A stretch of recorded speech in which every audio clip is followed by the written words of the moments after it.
남기겠습니다.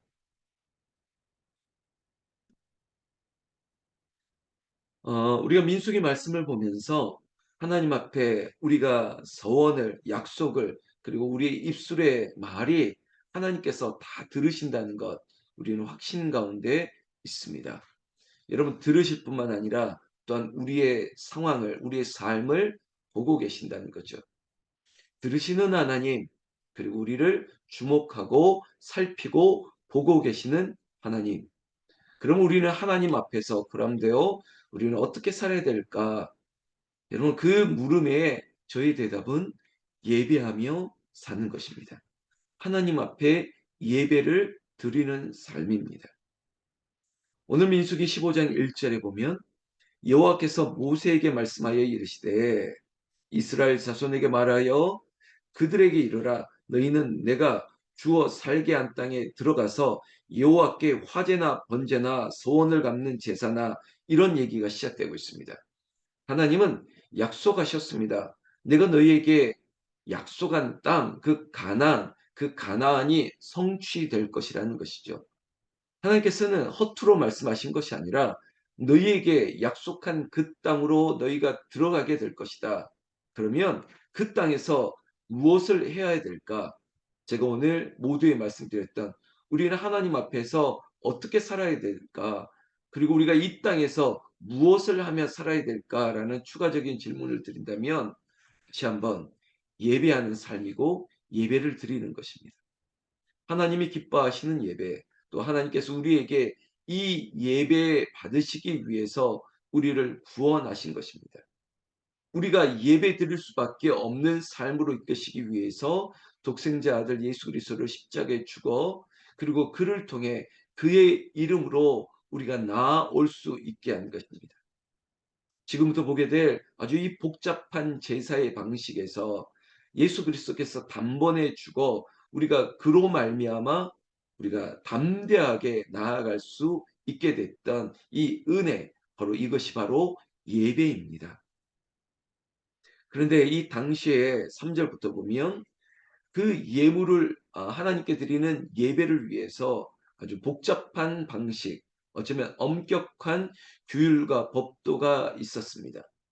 마치 우리에게 있었던 어떤 제사의 방식에 따라서 제사는 그래 오른쪽에는 뭐 왼쪽에는 뭐 그리고 여기에는 뭐를 뭐 놓아야 되고 이런 방법들이 참 거추장스럽지 않습니까?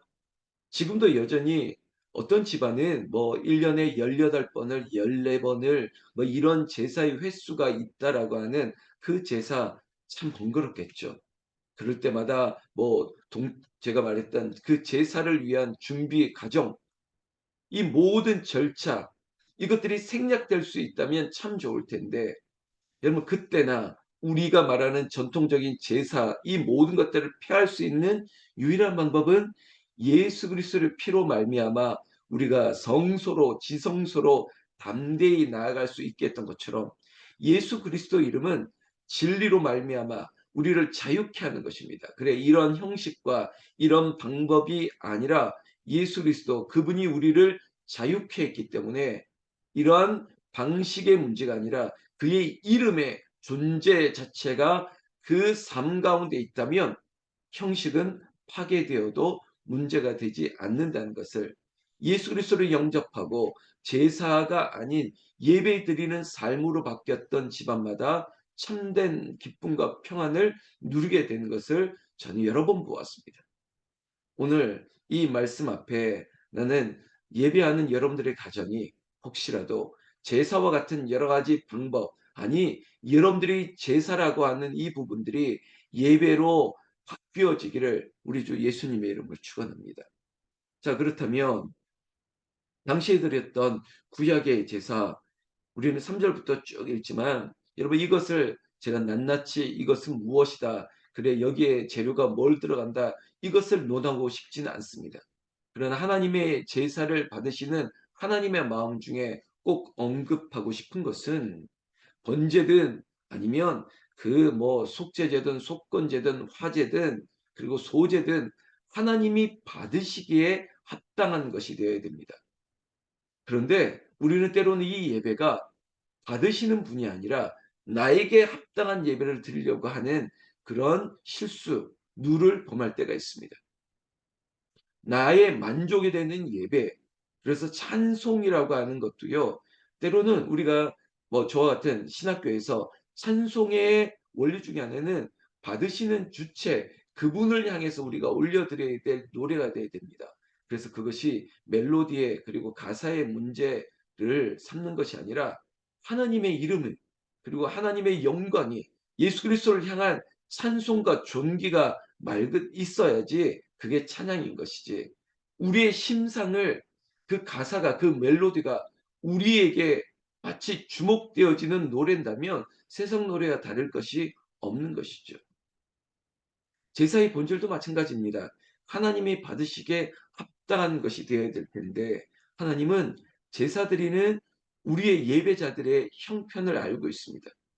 그래서 그 제사의 예물을 드릴 때 여러분 순양이나 암양이나 아니면 그 소나 그리고 심지어 비둘기나 이런 생축이 없을 때 왜 없을까요? 형편에 따라서겠죠. 우리 가정은 이 소를 준비할 수 있는 형편이 안 되고 양도 비둘기마저도 안 된다면 여러분 곡식 가루입니다. 그 곡식 가루를 어떻게 준비하느냐? 곱게 빻는 거예요. 이 말의 의미는 큰 소나 양과 비둘기도 여러분 정결하고 흠이 없는 것, 그것을 가져오는 것이에요.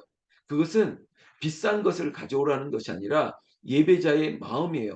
제사를 올려드리는 흠없고 정결한 것을 드리고자 하는 중심을 보시기 위해서 여러분 그것마저도 준비할 수 없는 형편에 있는 저 여인에게, 저 사람에게는 그래 너희 집에 있는 곡식 한 움큼을 가져오더라도 이것들을 정성스럽게 빻아오고 그것에 너희 집에 있는 기름이 있다면 그것을 조금이라도 쳐서 그것들을 준비하라고. 그래서 받으시는 하나님뿐만 아니라 그래 준비하는 그 사람 예배자에게도 부끄러움이 없게 하는 아주 세심한 배려로 우리는 봐야만 되는 것입니다. 여러분 하나님 앞에 드리는 제물도 마찬가지예요. 오늘 우리가 드리는 아름다운 예물, 헌금도 많고 적음의 문제가 아니라 여러분 정성껏 드리는 거죠. 감사함으로 기쁨으로 자원해서 드리는 것이에요. 지난주 새가족이 와서 우리 교회에서 신앙생활을 하겠다고 저와 인사하고 그리고 기도하고 갔습니다. 이전 교회에서 신앙생활을 하셨던 분이셨습니다. 그런데 다는 그렇지 않겠죠. 여러분 하나님 앞에 드려지는 직분을 받고 헌금하는 과정에서 교회가 많은 어려움이 있다라는 얘기를 서로 나누기도 했습니다.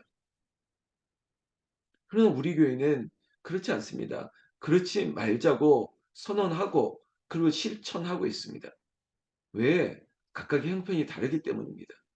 어쩌면 소든 양이든 비둘기든 곡식이든 거기에 맞게끔 드릴 수 있는 상황이 있다면 지금은 곡식이라도 언젠가는 소를 드릴 수 있다면 그것을 정형화하거나 그것들을 제도화하지 않더라도 자유롭게 할 수 있는 그 기쁨이 순간순간 변할 것을 또한 믿는 것이죠.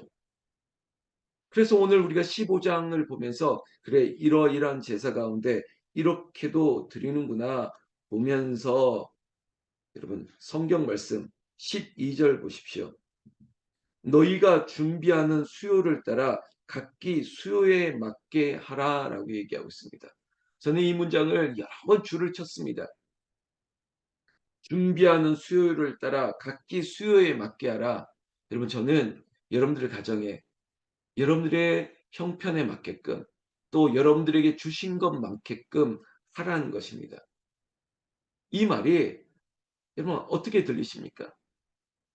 그럼 저는 많이 주신다면 또 많이 드릴 수 있는 마음까지 그렇지만 내 형편에 이만큼이면 이만큼뿐만 아니라 여러분 그것이 많고 적음에 우리에게 있어서 카운트 민수기도 숫자에 가는 거거든요.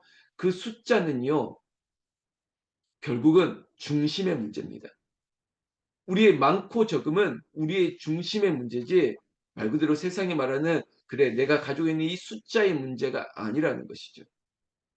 그래서 하나님 앞에 드릴 때 이런 고백들이 있습니다. 제가 적은 어려운 중에도 이렇게 들을 수 있는 믿음이 있는 것이죠. 저와 여러분들이 그런 믿음, 각기 수요에 따라 각기 수요에 맞게 이것이 아니라 우리의 중심에 우리의 믿음의 분량에 맞게 드릴 수 있는 은혜가 있기를 예수님의 이름으로 축원합니다. 자, 이 은혜는 누구에게 있느냐? 이 성경 말씀 그대로 13절 동그라미 친다면 누구든지입니다.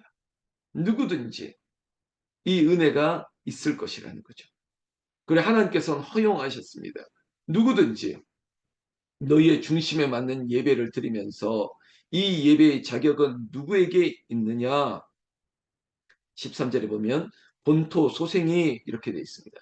그래 유대인 너희들에게 뿐만 아니라 심지어 14절 너희 중에 거류하는 타국인 너희 중에 대대로 있는 자나 누구든지 여호와께 향기로운 화제를 드릴 때에는 너희가 하는 대로 그도 그리할 것이다.